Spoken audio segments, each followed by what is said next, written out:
crni ili zeleni? Crni. Šta ćeš ti da popiješ? Isto. Ček Daniel. Ček Daniel, slušao? Ček Daniel, kušao.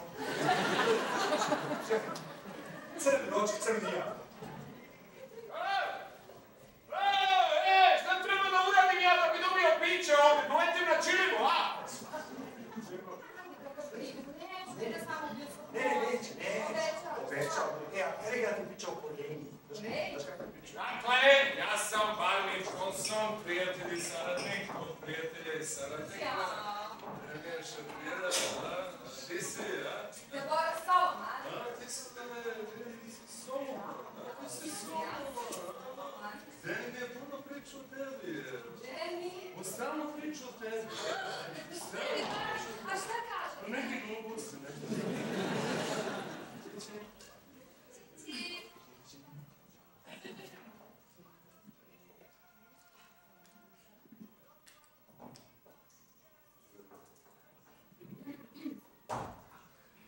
Deni.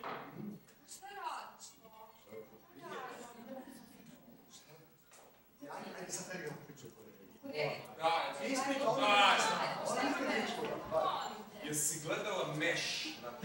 1000 puta. Svaki pedal Koreje izgleda tako. Svaki pedal usred izgleda tako. Kada si bio tamo? 67. Rata Koreje se strašno 50.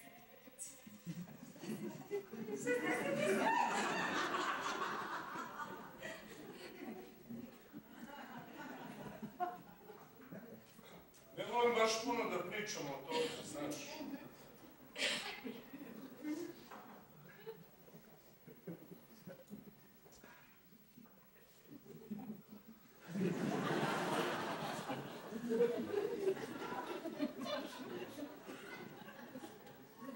Vidiš se ovo?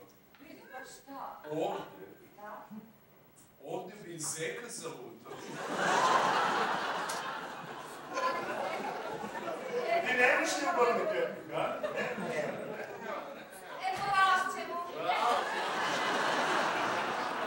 Mu budem dao pelce. Samo za tebe, Solomon.